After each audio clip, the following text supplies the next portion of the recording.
Welcome everybody. I'm doing a book study on the book The Masters and the Path by C.W. Leadbeater, first published in 1925. It is a theosophic classic which talks about this huge brotherhood, a white brotherhood of enlightened individuals who have in the past and even till date helped in the evolution of humanity, though they lie hidden behind the screen.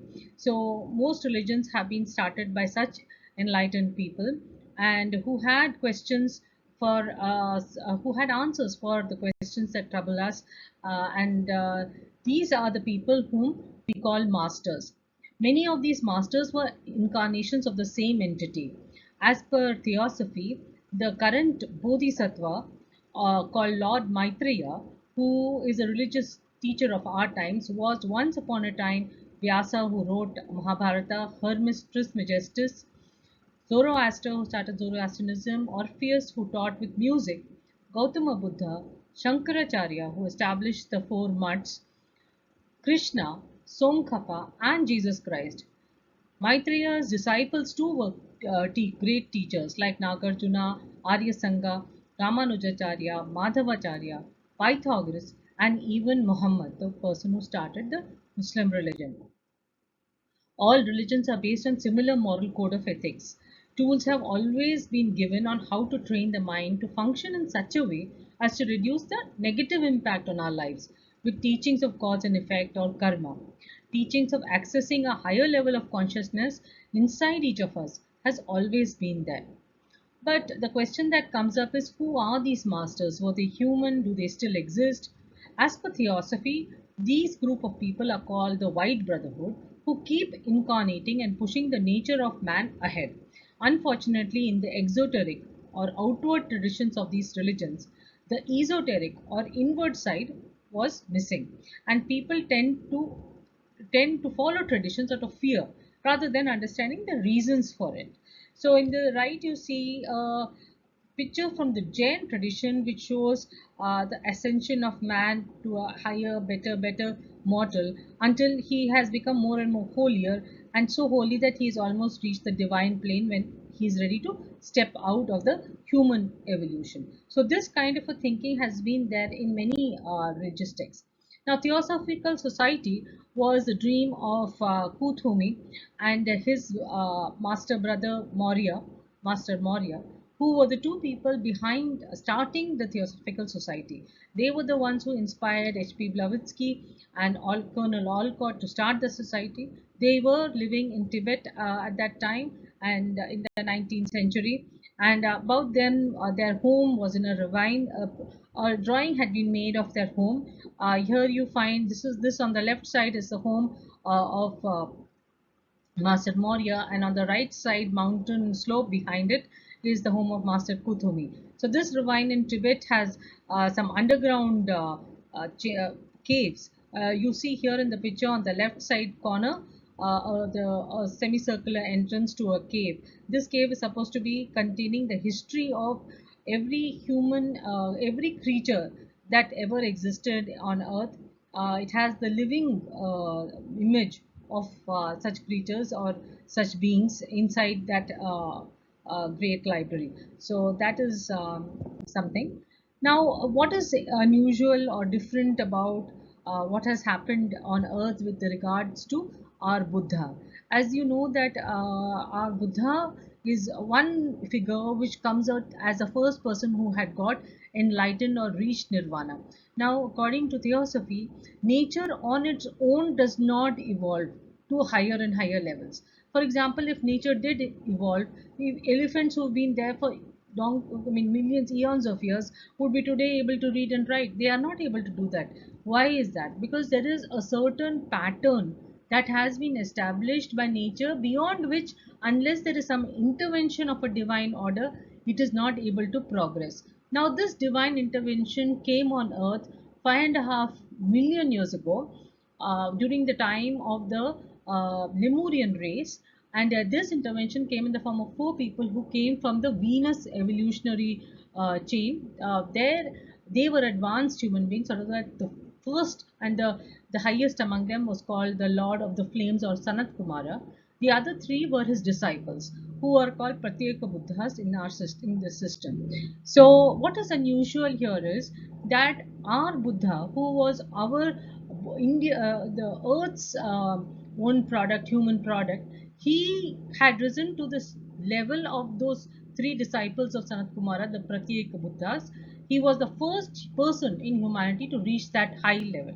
So that plane, that consciousness, we will see now in very soon what that plane of consciousness is all about. And this is, he forms, the Buddha forms one among the trinity which help in the evolution of the earth. The other two are the Manu and the Mahachohan. Now we'll see all that in a bit. Before that, we need to know that as per theosophy, we are all evolving in these spaces called globes. Now here on earth, that you see in number 4, earth is written. Now earth, the small ball represents our planet. Now we, like this, the all the other balls are also different kinds of areas of zone of living. So some are in the physical plane, as you see earth here in this number 4 is in the physical plane. But further you have, in earth's chain itself, you have two globes in the emotional plane and two globes in the mental plane. You can see that in the chain number 4. If you see towards the right, it will be written physical, emotional and mental. So this is something that you need to see. I will just mark it here. For example, here it is, the here is earth, and then you have these other chains, these other globes. So the earth, in earth itself there are four globes which is, that is these four globes which are not in the physical level. So this kind of evolution is taking place. Now in each of these globes there are 7 races that happen. We are now in the Aryan race, and there were 4 more races before this. So in the Lemurian race was when that intervention from Sanat Kumar came. Now this diagram is very important for this in this book, where at the topmost you can see over here the triangle that I'm drawing right now, which is the triangle of the Trinity, that has the logos has got 3 aspects. What is the logos? He is our solar deity. The solar deity has got 3 aspects to him, which is will, wisdom and activity, they say. So the will aspect is the first aspect, which helps in actually forming the forms that are required. The wisdom activity or the second activity, second wisdom aspect, or the second aspect is the one which gives knowledge, wisdom, teachings. That is the line in which you can, down the line you will see that it goes down to become the Buddha. So it has the Buddha on this plane, and on this same line of evolution. Then third aspect has what is called the Mahachohan, or the activity aspect, which is written here. You can see this is Mahachohan. So sorry for the scribble. This is Mahachohan, and that is the activity aspect. That is the one which actually does the organization. Now what theosophy says is, we are microcosms of the macrocosm. So this triangular threefold nature which is there in the logos repeated on top, for example, let me just mark it, the triangular nature shown here, and the triangular nature which is shown here further. If you see, there is a triangle drawn between the Lord of the world, which is the Sanat Kumara, the Buddha, and down here the Mahachohan, and then it goes on to join with the Lord of the world again. So this triad which you see over here, this triad is also sort of analogous with the higher triad. It also forms the same function. The Buddha does the wisdom aspect, the teaching aspect of it. The Mahachohan does the activity or the actual creation of it, or the organization of it, and the Lord of the world is does his work. So all along, the next trinity that you have is further down in this plane of the Bodhisattva, where you have the Manu, the Bodhisattva, and the Mahachohan in the same plane. Now they are in the same plane. Let me show that to you. That is over here. These three, I'm drawing it in green now. This is in the form of a, and also in the form of a triad. So the Bodhisattva, Manu and Mahachohan then form the lower triad. Now what is all this all about? Basically, creation, evolution, expansion have to all happen, and it happens from the top below. So it starts with the logos. That logos gives its energy to the three people which are below, that is the Lord of the world, the Buddha, and the Mahachohan, who further give energy to the Bodhisattva, which you see over here. I'm marking it now in green. Sorry, over here you see the Bodhisattva, this, and the Manu, and the Mahachohan. So these three further are the lower triad which help in further evolution. Here I have shown it again. The Lord of the world, that is here, and then this is the Buddha and Mahachohan. The Buddha and Mahachohan are not in the same plane of experience. That is, the Buddha is higher, he is in the nirvanic plane, whereas the Mahachohan is in the lower plane. So below this also, below the Mahachohan are also seven different beings, and these are called Chohans, just Chohans. They are the ones which will in the future will replace these people. Now what's happening here? Basically what's happening is, now with this root race, the fifth root race, we have Maitreya as the Bodhisattva, the Buddha is Gautama Buddha. In the sixth root race, Maitreya will become the Buddha, and below Maitreya is Kuthumi, Master Kuthumi or Chohan Kuthumi. Kuthumi will become the Bodhisattva. Similarly, in the on the right of that diagram that we saw before, you have the Lord of the world. Below that was Manu, and below the Manu was Lord Chohan Maurya or Master Maurya. In the that is the situation of the fifth root race. In the sixth root race, it will be the turn of Master Maurya to become the Manu, and the Manu will go on to higher beings. That is why what happens is, all these masters, if you notice, there were seven masters there, which we will just go to now soon.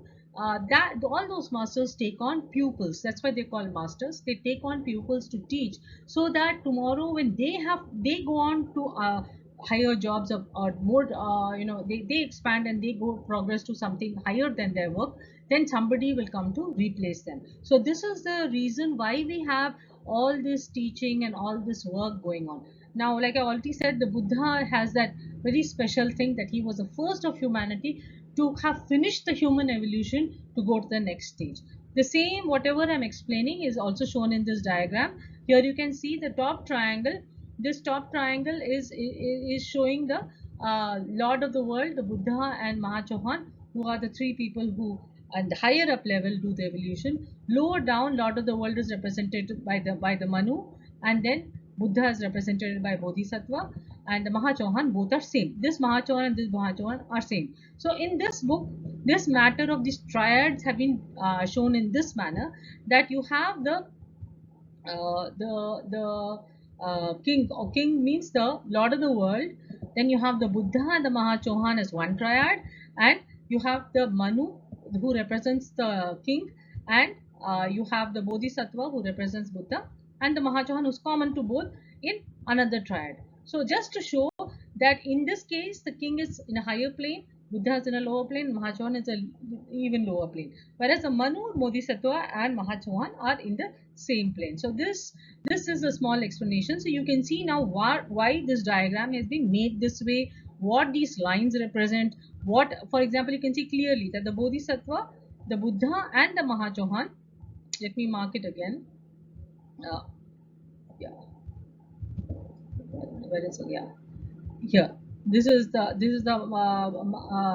Mahachohan, this is the Manu, and this is the Bodhisattva, all in the same plane, which is this plane, this entire plane. So that is something we needed to know and understand in this book. Now apart from that, you have these seven masters that we are talking about. They also represent seven rays. There are seven different streams of evolution, where the human beings are growing, who are growing in that stream, have a certain nature. For example, the first one, which is Maurya, who's going to be the future Manu of the sixth root race, he has the ray of that is, the color of the tree is red, and the nature of the tree is will or power. So such people have certain leadership qualities. They are in all places, whether in countries or in wars, they take on such roles, such responsibilities, which require a lot of willpower and a lot of power. They can handle that. The second is Kuthumi, the color is blue, and these people are growing in the stream of the Buddha. They are teachers, they are preachers, or they are going with whose main abilities is love or wisdom. Then you have number 3, which is Venetian, the master Venetian. The color is green. His the skill of such group of people is adaptability and tact. Then there's master Serapis. Harmony and beauty is the theme of this kind of people. They artists belong to this stream, and their color is yellow. Hilarion, master Hilarion is orange, and here there are scientists and people with intellectual background who like to be of that type come in this. So overall, these people develop in this stream. So eventually, there is a possibility of any one of them replacing this master. That is the idea. So they are developing in that stream, and eventually they will replace. And these seven, that is these seven which is there below here, they are the ones who will eventually replace the ones on top. So this is why we are all growing in each one is growing in one stream. These are the seven streams. So each one is growing in one stream, because eventually, out of all this humanity that we have, we need that one person to replace the one on top. That is very, very needed, because they are the ones who are going to further replace the higher up brotherhood. So for last is Jesus, whose quality is devotion. There are lots of people who like Ramakrishna Paramhans, or so many people who are very devotional. There's no philosophy as much as there is devotion. Then there's Comte Saint Germain. His is all about people who have this tendency for organization and who like rituals, who are good at that and very capable in that. So this is the system that is of evolution, which is there on earth. And this triad business is there even in us. Even we have the same thing, where the higher up self is the Atma. Then we have an intermediate self, which is the Buddhic self, and the not Buddha, sorry, the spelling is wrong. Buddhic self, and then there is the Manas, or mind, higher mind. So this three triad, or the three elements, are there in our higher self also. So we are like the microcosm of the microcosm. That is one part that we all know and learn in theosophy. Now, how did this evolution actually take place? How did human becomes become human being? As I was saying earlier, that if you, for example, why haven't cockroaches evolved to where they to a little more? Why can't they read and write, for example? Why can't they do anything more? The reason is there is a certain way in which evolution takes place, and a certain force from the upper level has to come for man to be formed. So in this is a diagram from this book, where you have the first aspect, which is let me just see where I can take the cursor. Yeah, my cursor is here. This is the first aspect, the second aspect, and the third.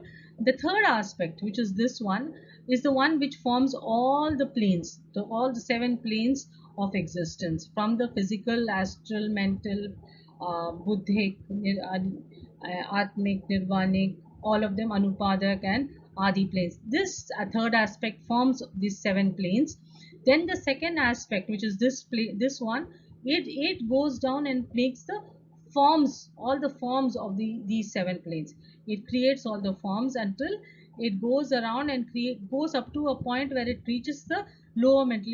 It makes these forms which can function in the physical, astral, and the lower mental. But after that, the first aspect then gives its energy to this whole evolution that is so far, and makes it into what is called a monad, which is at that point when it becomes a human. This aspect has been taught very beautifully in this chart by the first principles of theosophy of Sri Rajadasa, where he talks about how, for example, you have a dog. Now all animals, as for theosophy, have just group souls. They don't have individual souls.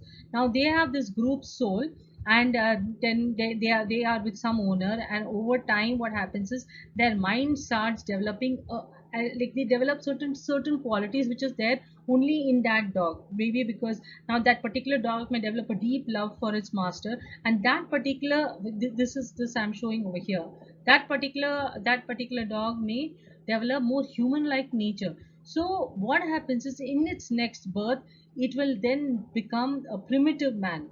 It will not be any more a human, and it will have developed what is called an individuality, thanks to this first aspect coming down to it, it will have the Atma component. Up till now, the Atma component was not there. The if you see in these diagrams, you'll see that the intuition component is there in the dog. It is reached up to the intuition component. Here it is reached up to even more to the more fixed to that intuition component, but now it is able to reach to the Atma component. That component also has become part of it, and that's the stage in which the animal has become a human. And that stage is called, that process is called individualization in theosophy. So that itself requires that higher self to come. Now there are 3 points in man's evolution. The first point is when from animal he becomes a man, that is individualization, which we just saw. The next step is the first initiation, or it's in the Buddhist terminology, it's called Stotapati or stream enterer. This itself takes many thousands of births before one reaches that level. This thing, which one reaches that level to become a Stotapati, because a certain set of qualities, certain character has to be built inside of us to reach that high level.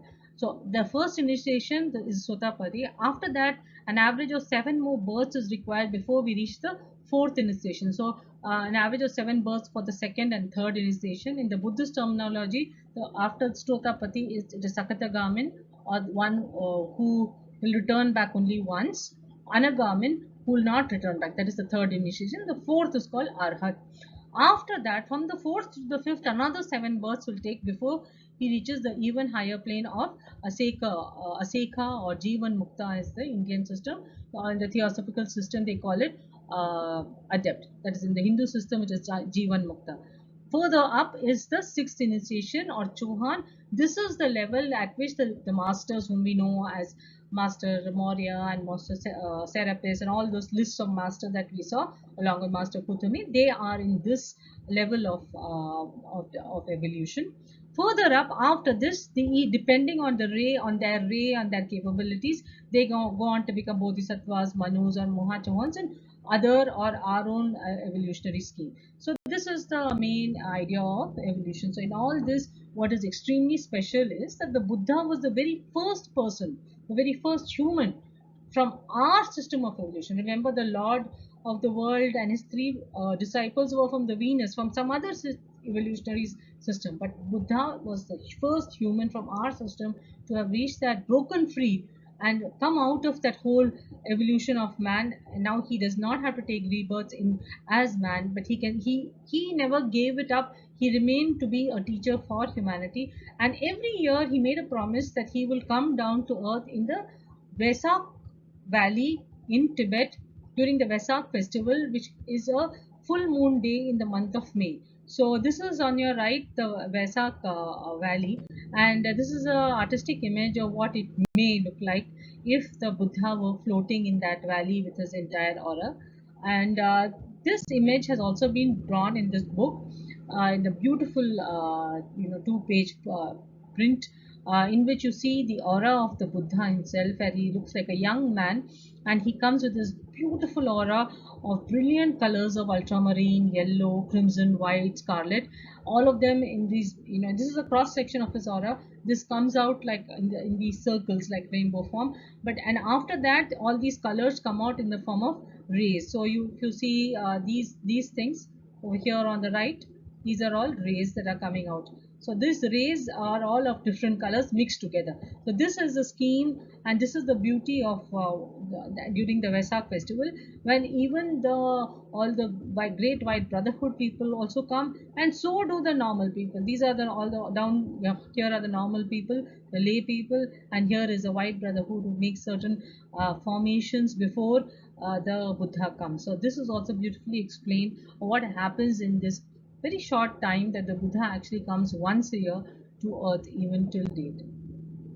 Now, just a small theosophic trivia that Colonel Olcott designed a Buddhist plaque for Ceylon, in which he used a cross section of this aura of the Buddha using these beautiful colors along with these rays. So, as you see over here on the right is that flag, and the left is of course a stamp. These are the rays which are there in the cross section of the Buddha's aura. and then you have these bands of colors that you see. So I think the Ceylon government has made this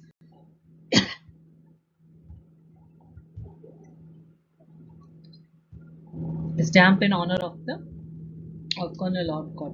So at the end of this book, after all these descriptions of the Great Brotherhood and a lot more descriptions on these masters, their nature, their appearance, all that is covered very well in this book.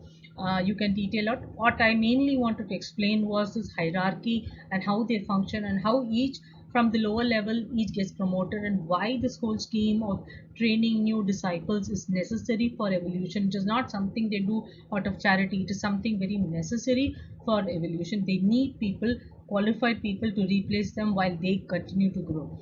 Now the four noble truths which the Buddha propounded is another part of the last part of this book. Is a basic core teaching of Buddha, which is the four noble truths we all know of. There is sorrow in this world. There is a way for sorrow to end in this world.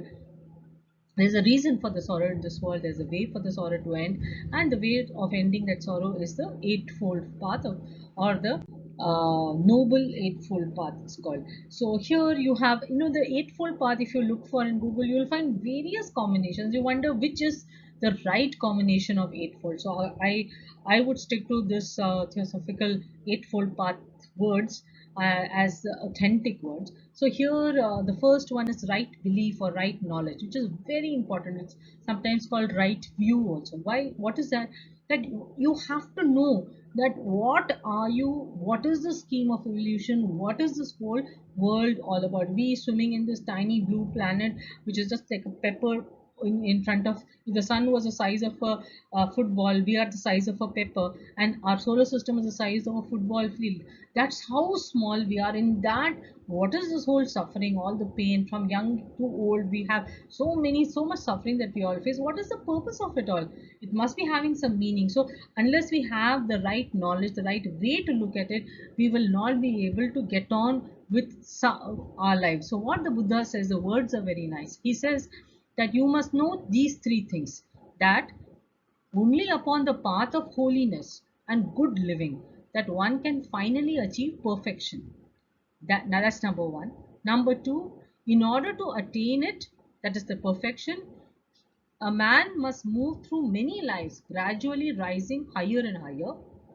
Then number three, there is a law of eternal justice under which all things work. So that is what we know as karma. So these three things should be perfectly known to a man.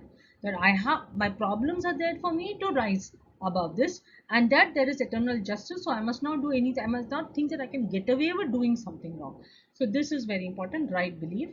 Next is right thought. So you can have all kinds of thoughts, but if you have thoughts which are good, useful and truthful, they always will help you to evolve better. Right speech, same thing, good, useful and truthful. Right action, that is what helps other people, that type of action. Right livelihood, obviously things which are harmful, which harm animals, which harm humans, if you take up such livelihood, is going to harm you. In this kind of path of towards perfection is then not possible. Then you will be coming back and forth again and again and rolling along in this whole life in the same way.